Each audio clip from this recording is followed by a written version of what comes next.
Welcome back to the channel, guys. I have been waiting for this for a while. Today, we have a lot of Magic the Gathering cards that we got from the Goodwill. We have 3 boxes in total here.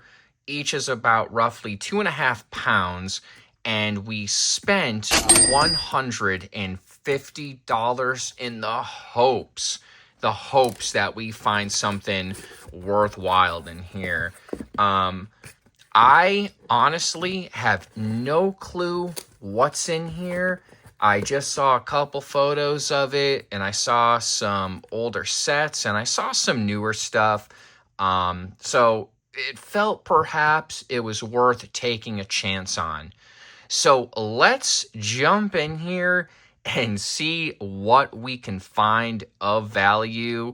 We are going to find out if we cooked or got cooked. Stay tuned. All right, guys, we have finally went through all of these cards that we had got from the Goodwill. We spent $150. We had 3 boxes in total, and I believe it was somewhere around 8 pounds worth of cards, give or take. So we're going to go through some of the stuff here and find out if we basically got our money back. So we're 150 in. Let's start with some of the stuff that's probably around $1, $2 range, and then we'll take bulk into consideration after. So as you can see on the really good card, as you can see, we did have a decent amount of stuff in that $1, $2 range.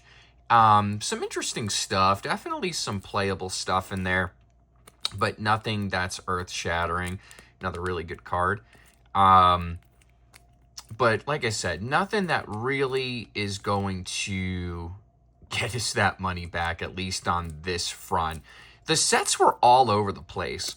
There was some older stuff, as we could see here. You know, I have the Winter Sky there from Homelands. But yeah, it was kind of all over the place. We did come across some interesting stuff, and we'll get into some of the heavy hitter stuff. Love the artwork on this. But yeah, that's kind of where we're at. Was surprised to see the Crypt Rats in there. You guys don't know this yet, but I love rat decks. I have a rat deck myself. I don't really play it as much as I probably should, only because I like to experiment with other stuff, but this card is great. If you're a rat player, remember Crypt Rats. There was an Urza's Power Plant in there. I thought that was really neat. It's from Chronicles, but still. And that's pretty much the Glasses of Urza. Kind of interesting. I mean, you're only paying the 1, and then you have the ability to always see your opponent's hand.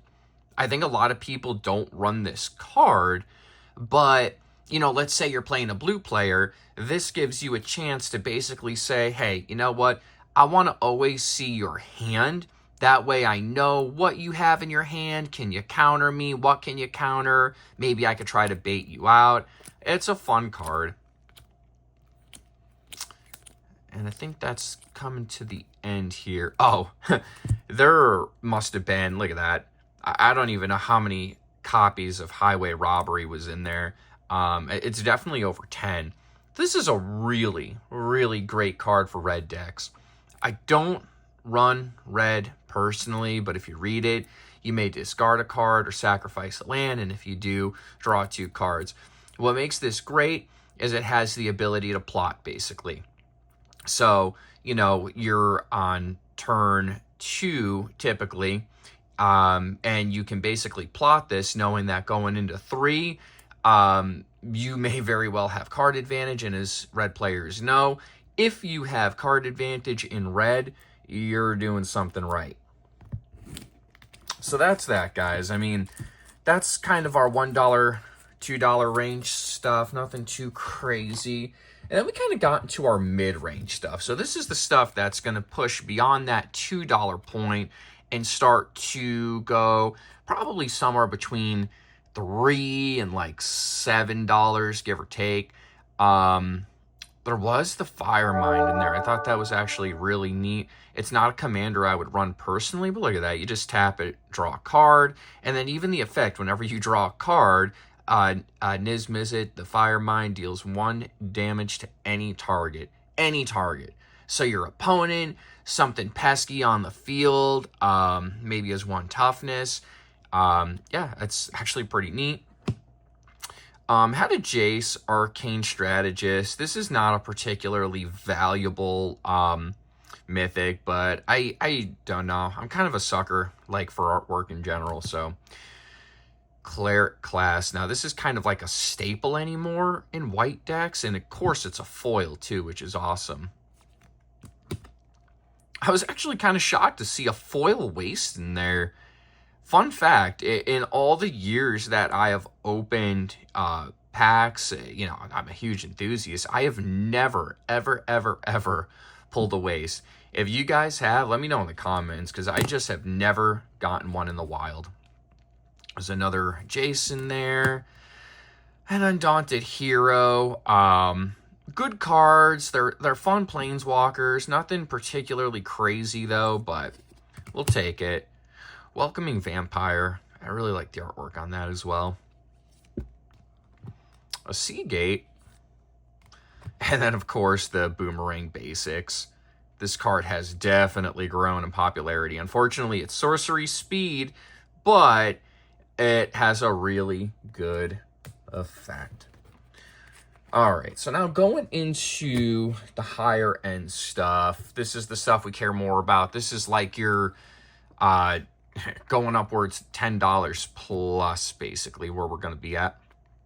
So, first thing, look at this foil Plains from Invasion. Look at that. That thing is gorgeous.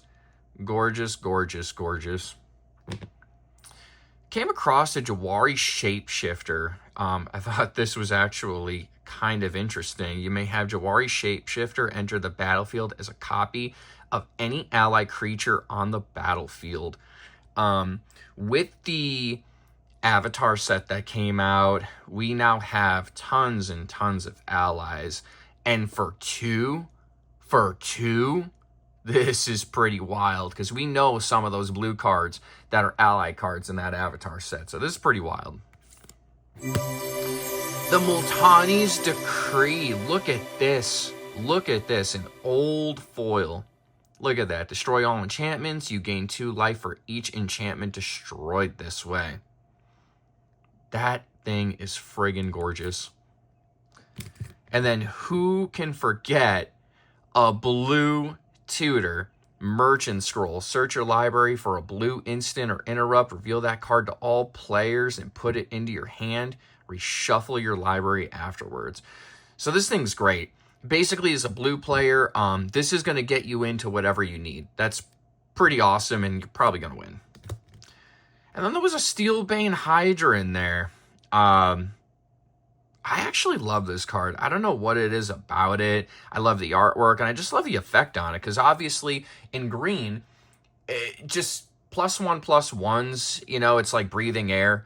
You're pretty much always going to find something to get you into that. And look at that. I mean, you could just keep procking this thing up, and then for 3, you could just remove 1 +1/+1 to destroy an artifact or enchantment. That's pretty wild. And then lastly, we have the Sigil of Sleep. And for 1, you basically enchant your creature, and when enchanted creature deals damage to a player, return target creature that player controls to its owner's hand. So there are so many blue cards, like 1/1s, where they're unblockable, and you could basically just keep poking through, forcing cards back to your opponent's hands, and essentially they're not going to play the game. They're going to have to keep paying expensive mana cost to just keep putting it on the field, only for it to come back. So if you put this on the right creature, yeah, that's GG's. And that's it, guys. So the big question was, you know, when we take everything into account, the higher end, the mid-range, and then the lower end plus bulk, did we make out? I would say the answer to that is yes. We definitely made out. this was a super fun lot to go through from the Goodwill. Guys, I just love going through cards in general, but I'll be honest with you, if we really get cooked on something, this, I think we pretty much broke even. So I am super satisfied with how this played out. There was definitely some fun cards in there. Of course, I got my black cards in there that I put off to the side to add to my own collection. As always, though, guys, I'm going to be adding cards to the eBay store. The link to that's going to be in the description of the video, also my channel bio. And yeah, check it out. Thanks again for the support. Thanks again for the subscribes. Like the video, share the video. Let's get the word out there. I appreciate everything you guys are doing. And until next time.